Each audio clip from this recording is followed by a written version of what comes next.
Good morning, everyone. Welcome to United Unitarian Universalist Congregation on this sunny and blustery day. It feels like winter might actually arrive. My name is Reverend David Kraemer, minister here at this church, helping with today's service. Diane Garrison, our musician Alex Chilsen, tech Aaron Hurwitz, and childcare today will be led by Sarah Fukar, I think. Yes, right? And today we also have the treat, the choir will perform. A couple of things to lift up if you've been watching the wall. Next week, Dona Lundeen turns 92 on Sunday. Woo!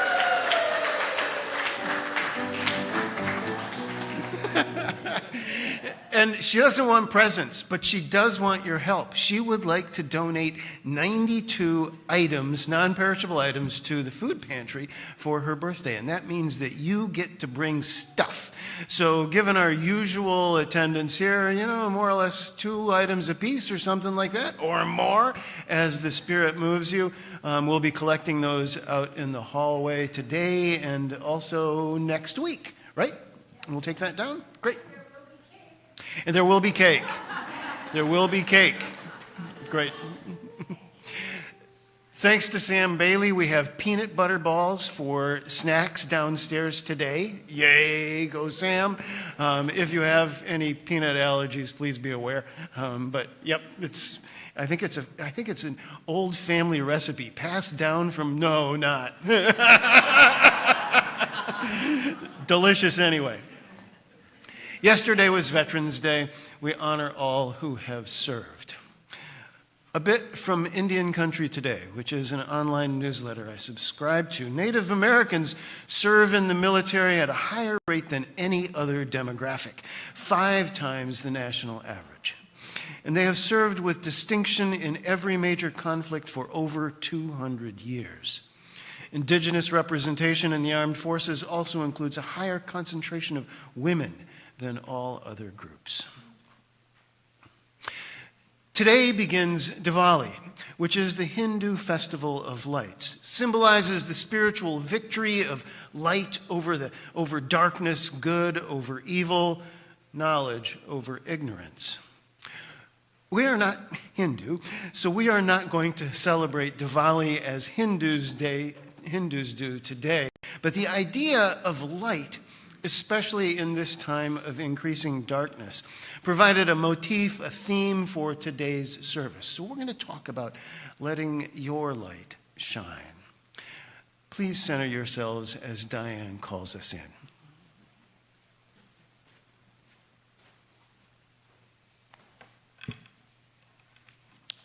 Morning Prayer by Rich Orloff. I awaken. Open my eyes, and a divine voice says to me, look at the clouds, look at the sky, look at the horizon. I give you these. Look at a stranger's smile. Hear a friend's warm words. Feel a loved one's embrace. I give you these. And if you're thinking, yeah, but what about, and what about? I admit, these are fair questions. You are questioning mind, yearning for answers, hoping for a better world. I give you that, too.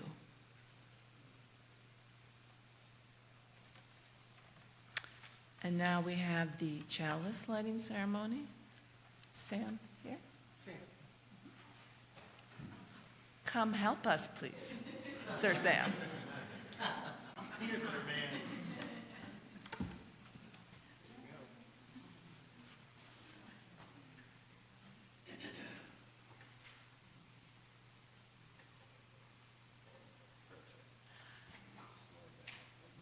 And let's say together. May this flame kindle within us the warmth of compassion, the glow of love, the fire of commitment, and the light of truth. Here together we scatter and nurture seeds of spirit, service, and community.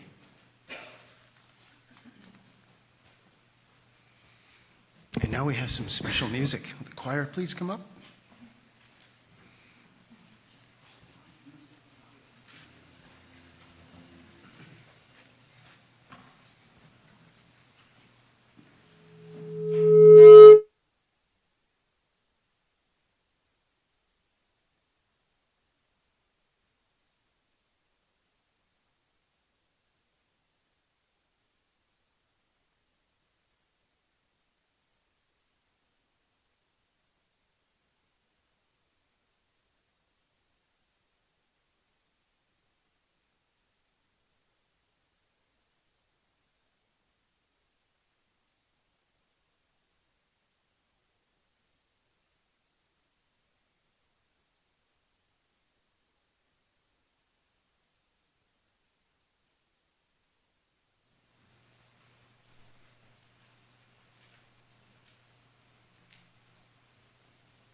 Trimmed and burning, keep your lamps. Trimmed and burning, keep your lamps. Trimmed and burning, the time is drawing nigh. Keep your lamps. Trimmed and burning, keep your lamps. Trimmed and burning, keep your lamps. Trimmed and burning, the time is drawing nigh. Children, don't weary, children, weary, children, weary, till your work is done.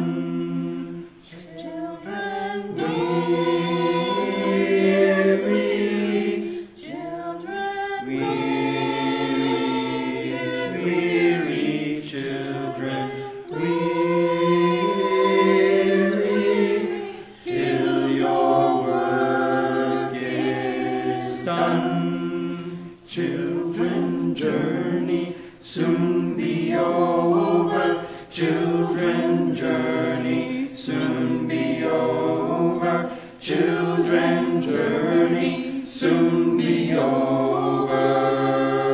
The time is drawing nigh.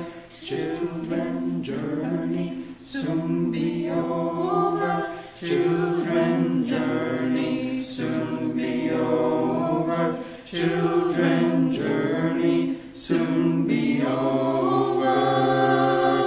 The time is drawing nigh. Keep your lamps trimmed and burning. Keep your lamps trimmed and burning. Keep your lamps trimmed and burning.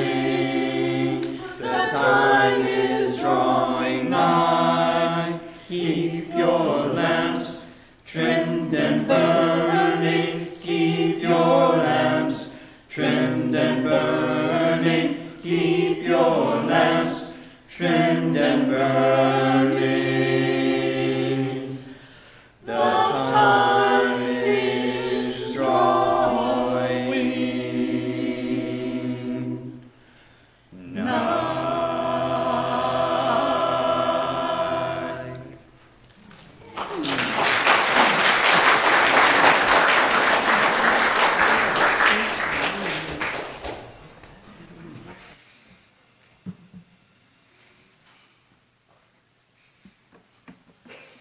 Lovely. Thank you, choir. That was good. So I have a story. The story is Here and Now by Julia Denos.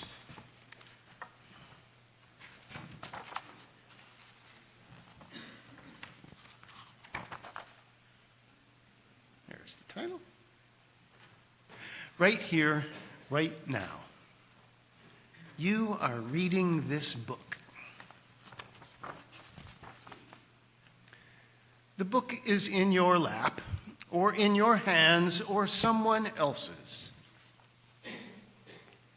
You are sitting, or you are standing, or you are wrapped up in a bed. Under your bum, under your feet, is a seat, a floor, or a cloud if you are on an airplane. And under all of those things is the earth, the grass and the dirt, the earthworms and the fossils and the rocks. And the earth is spinning in the middle of space. We don't know why, but it is. And you are too. Right here, right now, while you are reading this book, many, many things are happening. Rain is forming in the belly of a cloud. An ant has finished its home on the other side of the planet. Somewhere, a telephone is ringing. An idea is blooming. Grass is pushing up through the cement, and a friend you haven't met yet is sitting down to dinner. There are animals, wild ones and tame, living and breathing all around you. Muscles are growing, cities are growing, babies are growing, cuts and broken bones are sewing up and healing. Unseen work is being done. Right here, right now, you are becoming. Isn't it wonderful? And that's my story. Let's sing together. Hymn number 118, This Little Light of Mine. Please rise in body or spirit.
Please join me in a moment of quiet reflection, meditation, prayer.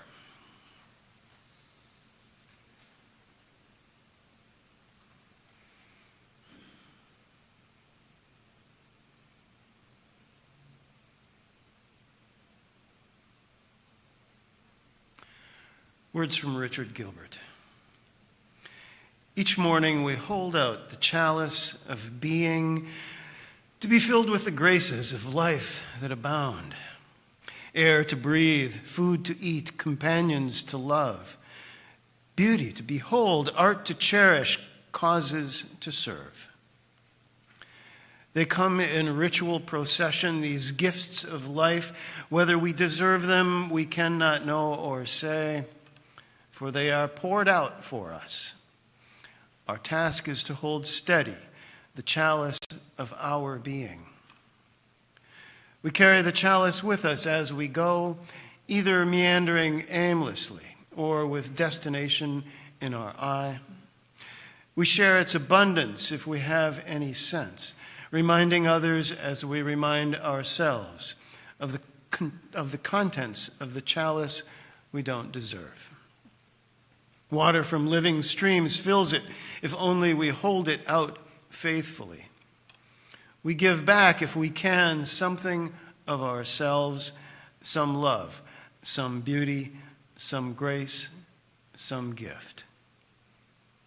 We give back in gratitude, if we can, something like what is poured into our chalice of being for those who abide with us and will follow.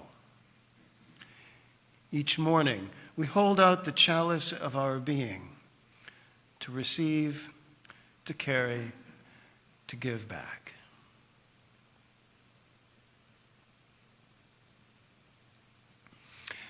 Each week we take up an offering in this congregation. It is a part of what it takes to sustain this place, this ministry, this sense of community, who it is that we are. Ushers will come forward. Please give generously.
So after last month's theme of heritage, I've been touching on some ancestors, some older readings and some things, people who have gone before, just as a way of lifting up who it is that we are. I have a responsive reading today. This one comes from William Ellery Channing from the early 1800s. I'll read the regular type. If you would please follow along with the italics. I call that mind free which masters the senses and which recognizes its own reality and greatness. Which passes life, not asking what it shall eat or drink, but hungering, thirsting, and seeking after righteousness. I call that mind free which jealously guards its intellectual rights and powers, which does not content itself with a passive or hereditary faith.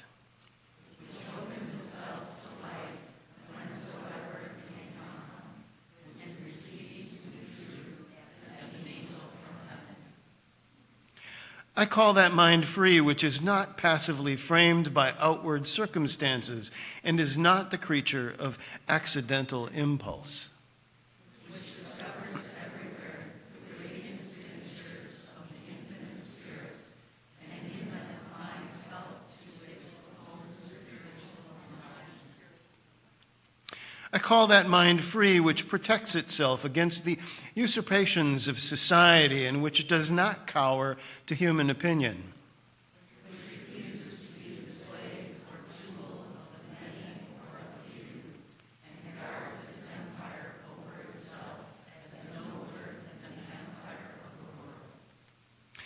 call that mind free which resists the bondage of habit, which does not mechanically copy the past, nor live on its old virtues.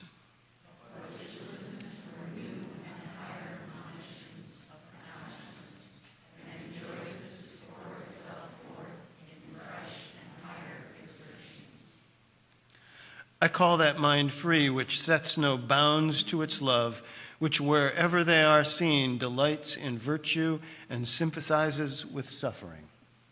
Which recognizes in all human beings the image of God and the rights of God's children, and offers itself up with willing sacrifice to the cause of humankind.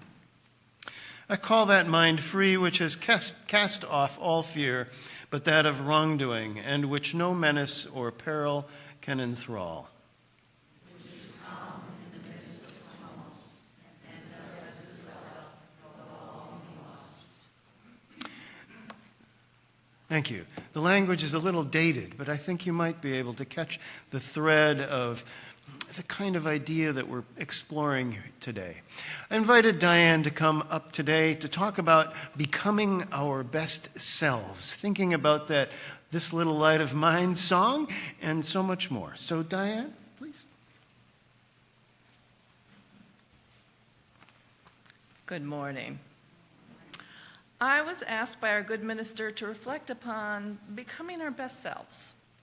Some of you may not know that I am a clinical psychologist for over 30 years now, so when considering the assignment, I first put on my psychologist hat and thought about what makes a healthy person.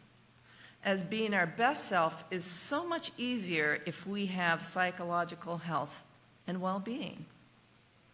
So as I read this list, I invite you to reflect with kindness on your relationship to these qualities. And let's first take a deep breath and let it all the way out. So a healthy person is someone with self-love and self-worth. They are aware of and own their gifts and talents. They like who they are and are not afraid to be their authentic selves. They can share their gifts in the world in a satisfying way. They have a variety of healthy coping skills to deal with the slings and arrows of life, and they know how to ask for and receive help.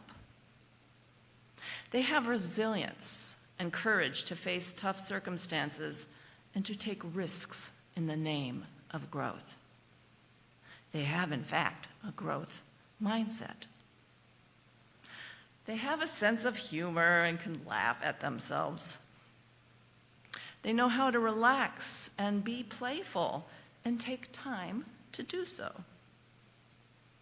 They nurture their creativity in whatever form it takes: music, dance, quilting, gardening, cooking, woodworking, or wherever their creative juices flow.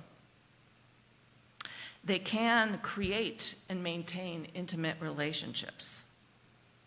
They are aware of and can express their emotions and know how to soothe themselves when experiencing painful emotions. Now, this can be a challenge for men because of our still patriarchal culture telling men that emotions are weaknesses, best left to the female of the species. They have healthy boundaries and say yes to others' requests only when they mean yes, and no when they don't care to do something. Now, this is often a challenge for women because our still patriarchal culture tells us it is our job to take care of others, and it is in fact selfish if we do not do so. They have conflict management skills and can remain in adult mode, being present and respectful while working through conflicts. They are self-aware and can admit when they are wrong and can apologize if they made a mistake or stepped on others' toes. Their own needs and desires are important to them, and they can share these with important others. They keep an open mind, are ready to learn new things, or consider other points of view. They have compassion for their own and others' suffering, and have empathy, meaning they can put themselves in the other's shoes, can see through their eyes.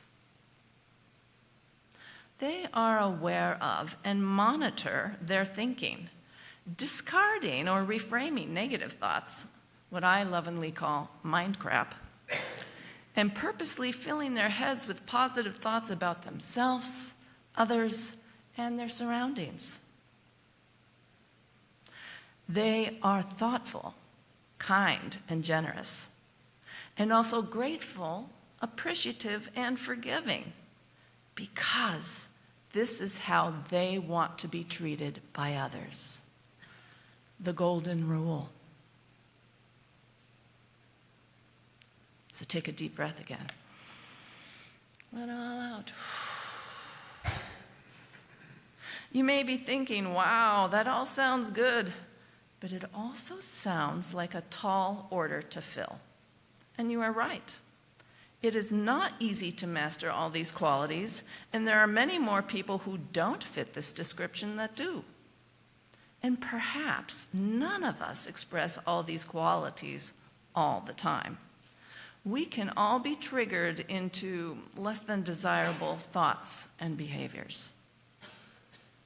It does take dedicated self-work, self-awareness, and a positive, growth-oriented mindset to build these skills. And frankly, most people don't do this work. But I don't think it is laziness that holds most people back, but their unconscious limiting beliefs that create self-defeating and even self-destructive thinking and behaviors. You see, we are all blessed, or rather cursed, with a negatively biased nervous system that is more finely attuned to negative information than positive.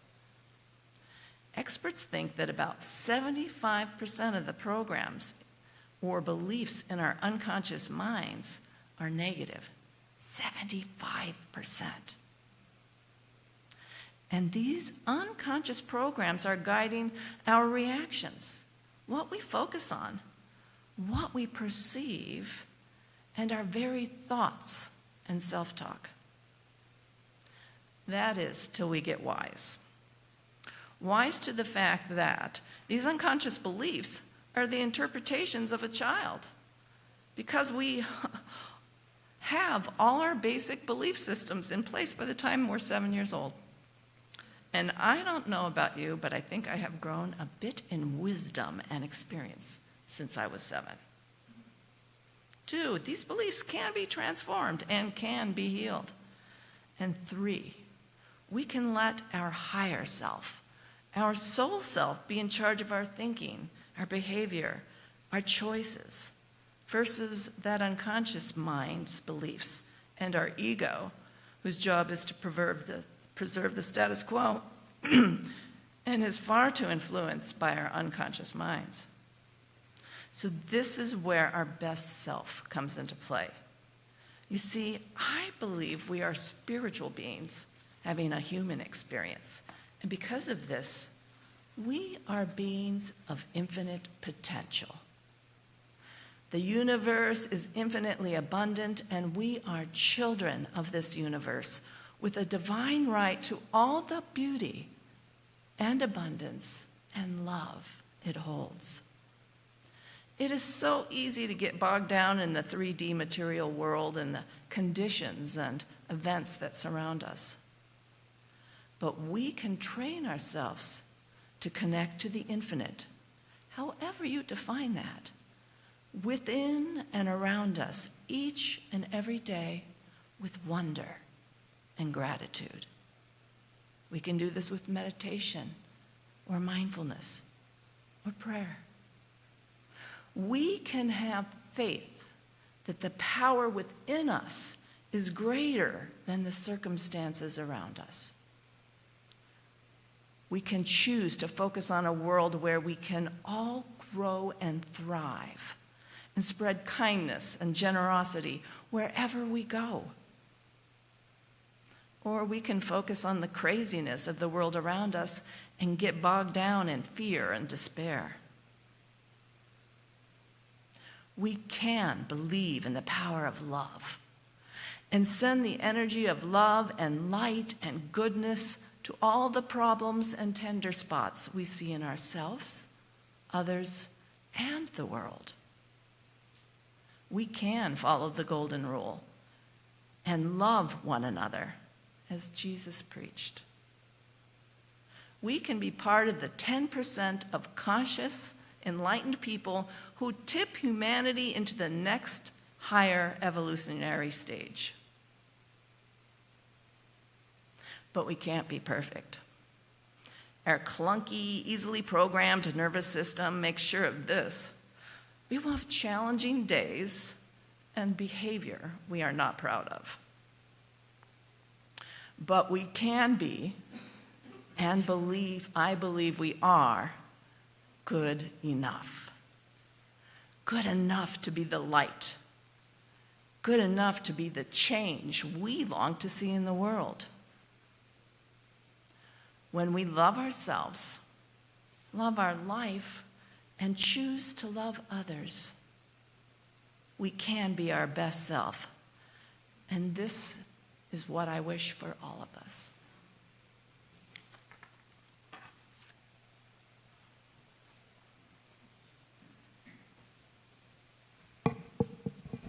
Thank you, Diane. That was lovely.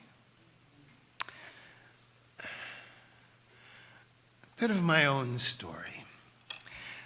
I grew up in a Methodist church, enjoyed a really meaningful youth group during high school that, in hindsight, helped shape a lot of life that followed. But I fell away from church completely during college, and as a young adult, I studied Western philosophy, especially the existentialists and the counterculturalists, and the Buddhists did not think much about God or organized religion. If I thought about it at all, I would have called myself an agnostic, not because I didn't know, but because I just didn't care to entertain that question. And then, working as a young reporter in Winona, Minnesota, I was assigned to do a story about a 2-year-old dying of cancer. That's not the point. It was a touching story with a lot of community connections, but the point is I met her family, and through them, their minister at the Congregational Church, who didn't seem like such a bad guy. Mary and I were married by then with a developing family of our own, and so we thought that maybe church would be a good thing. I remember telling a friend from college who was also a philosophy major, similarly skeptical of religion, that if I just ignored some of the language, the sermons by that minister, his name was Donley Dutcher, were a lot like listening to a talk on self-actualization. Becoming my best self, I could wrap my head around that. We became very involved in that church over a decade or more, but then a new job in a new city landed me in Racine, Wisconsin. Wanting to continue church, we checked out the Congregational Church there, but for a bunch of reasons, didn't feel right. We checked out the Methodists too, but again, not a good fit. After a couple of months of this, a friend at work said, "Hey, you should check out those UUs." I did, and the rest is history. Like a lot of people who come to Unitarian Universalism, my first impressions were that these were folks just like me. Old hippies, some of them, but seeking something from church anyway, willing to entertain ideas about religion and spirituality, just with a different take on it. Less pretense, maybe, more presence. There was a great religious education program there for our kids, and they did this thing where they invited each other over for dinner every month to their homes, actually breaking bread together and enjoying it. not just masticating a little wafer once or twice a month. Yum! I knew then that there would be a new understanding of what church could be. But the biggest thing that came from that time at Olympia Brown Unitarian Universalist Church in Racine was how I came to see how my inner life and my outer life could be married up, could be one and the same. Another step toward becoming my best self. Up to that point, I saw religion as personal, private. Religion was all about staring up at the stars at night, all alone, or paddling a canoe, or contemplating poetry, or even sinking into my own personal reverie while seated next to others in an otherwise quiet church while the minister droned on. Real life was totally different. I was working as a city editor then, fully engaged with a loud, chaotic, secular business of public life. I was coming to take pride in fulfilling a role so integral to the workings of a democratic society, but my daily life, filled with telephones and deadlines and crime stories and petty politicians bloviating letters to the editor, and the deep atmospheric snark of the newsroom, was the exact opposite of what I thought church was about. But then every Sunday, Tony Larson, who was the minister there then, and would continue to be for another half a century, closed every service with these words: "This service has ended, your service has just begun." And I began to see that the stuff of church, inspiration, worth, relationships, what's really real, what's really right, or in my old philosophical framework, epistemology, metaphysics, ethics, all of this applies to my daily life as well. In fact, it can't be otherwise. True is true. I came to believe there should be no difference between what was true in church and what was true in the world. Some years later, after I had left journalism and started this path toward ministry, I had a conversation with another student at seminary who said that he has come to believe that the purpose of church is transformation. I balked at that word, transformation. It gets used an awful lot in seminary, but it seems like too much to me, too much pretense. So I told my friend in that particular conversation that I did not see transformation happening so much in church. Many of the churches I have belonged to have been places where preconceptions are reaffirmed. They have been places of habit and superficial duty. We plunk down something less than a full tithe, expend barely more than an hour somewhere in a sanctuary, fulfill a certain social norm of respectability. Church is not a place of transformation. It's a place of status quo. It preserves, not challenges, the social order. People do not come away bothered or disturbed. At best, they are vaguely buoyant, at least for an hour or so after the service. And so I think that this can't be what church is about. This can't be transformation. But then I think more about my own path, from my Methodist roots and Congregationalist start to Unitarianism, Unitarian Universalism, and now into ministry. And I could see how I have been transformed in some way. You can say I had a change of heart, or if I can say so without assuming too much, I was taking a step toward wholeness, toward becoming my best self. There is a religious term for this. It is metanoia, which in the Christian church is related to penitence, and so for me has a few negative connotations as well. The guilt, the renunciation of a depraved life, even if it is cast as a transformative event. Metanoia is often translated as to change one's mind, but it literally means afterthought or after mind. In Greek mythology, metanoia personified is a shadowy goddess, cloaked and sorrowful. She's all about regret and repentance and a missed moment.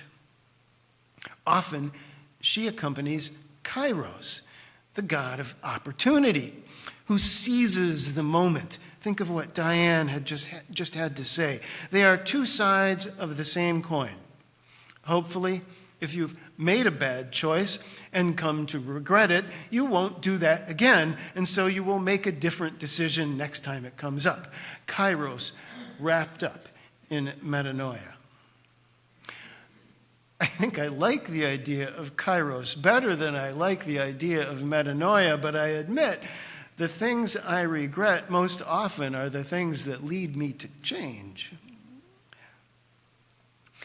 In my own life, in my transformation, if that's what we are calling it, it's not like I flipped a switch or saw a light or was born again. Though I was once, very early on, and it didn't stick. It's not like a complete reversal. It's more like a coming into myself, a process, a growing. This is how I think it actually works. The choices I make now are not the choices I may have made at another point in my life. Not that they were wrong then, but I'm different now, and I came to some of this change, here in church. So maybe church is both things, both transformation and reaffirmation, preservation and challenge. It's a reminder and it's an invitation. This church, united, this church, I think, has grown. We have the flip charts to prove it. It has come into itself at that time, during this time that we have been together. We're at the farmers market. We've been out in the streets for Black Lives Matter marches. We've hosted 5 lesbians eating a quiche. We are letting our light shine. We have worked hard on understanding race and racism, even as it is baked into who we are as a church and as a people. We have resolved to fight it within and without, and we've added that to our covenant. We've installed solar panels and a lot of audiovisual technical equipment, and we've gone online, opening our doors in effect to the entire universe. We've weathered disagreements and trauma and the death of dear beloveds. And we've witnessed a cohort of children become adults. It's not like we didn't do these things before, but we are different. We are not the church I walked into 7 years ago. We are transformed. You will continue to transform long after I am gone. Transformation, in fact, is one of the 7 values we have identified to replace our hallowed 7 principles. In this way, Unitarian Universalism writ large is living into its values as well. It is growing. It is transforming. You should know that the final version of the proposed changes to Article 2 of the UUA bylaws, which will effect this change, is now published, and we are moving toward adoption at General Assembly in 2024. In the graphic developed at the same time, In the graphic developed at the same time that the proposed changes were developed, transformation is assigned a color. It's the color purple. Purple is elegant and inspiring. People who seek and welcome shifts are open to change. Unitarian Universalist theologian James Luther Adams, whom I had the pleasure of digging into again in a different context earlier this week, he says, church is a place where you get to practice what it means to be human. Church is a place where you get to practice what it means to be human. I think that in our discussions today about becoming the best humans we can be, or at least better humans, church fills a role. Church is where we come for transformation and affirmation, preservation and challenge. It's a reminder and it's an invitation. So I still call myself an agnostic, but not because I don't care. that part has changed too. I say now more often that I see God in relationship, in the space between us, but more in what we create together. Let's sing together again. This is a new one, I think, for us. Please rise in body or spirit. We will sing this through twice, Alex, okay?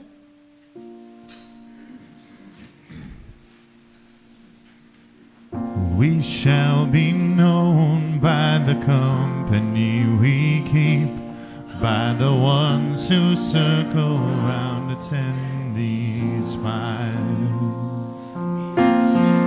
We shall be known by the ones who sow and reap the seeds of change and life from deep within the earth. It is time now.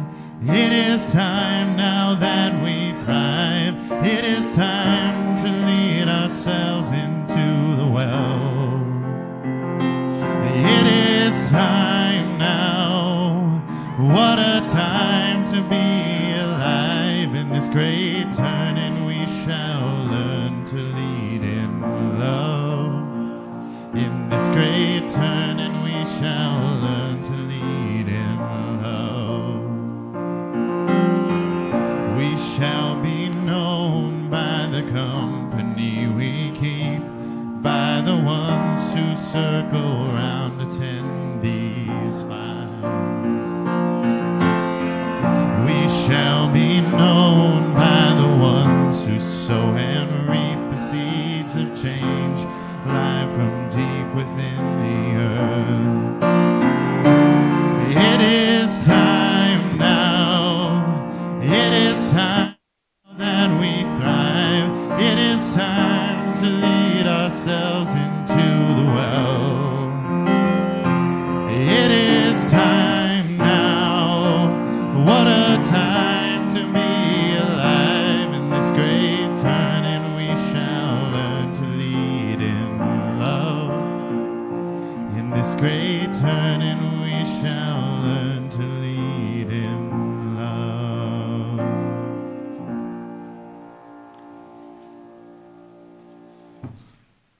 I had a few different words listed in your order of service as a closing. Ignore that.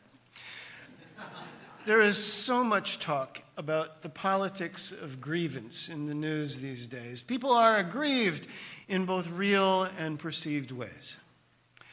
However you or others are grieving, generosity can be an antidote. It comes in the interpersonal generosity of you and me buying coffee for the person behind you in line. In the generosity of charitable and religious organizations like this one, cooking meals for shelters.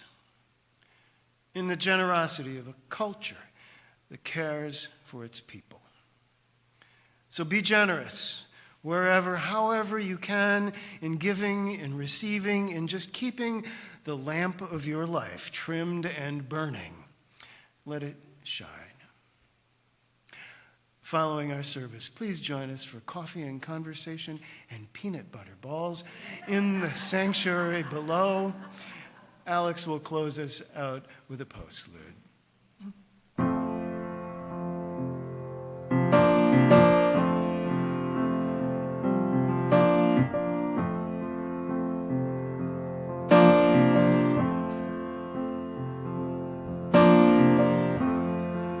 Put a candle in the window, 'cause I feel I've gotta move. Though I'm going, and I'm going, I'll be coming home soon. As long as I can see the light. Pack my bag up, let's get moving. 'Cause I'm bound to drift a while. When I'm gone, you won't have to worry long. Long as I can see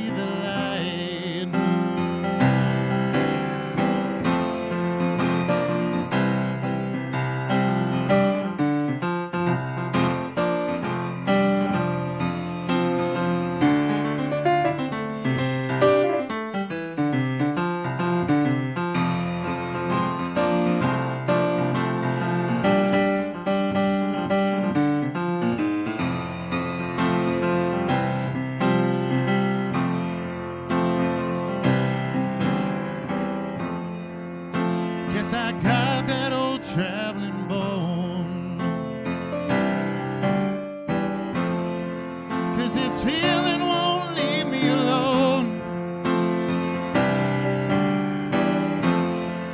But I won't lose my way. No, no, no.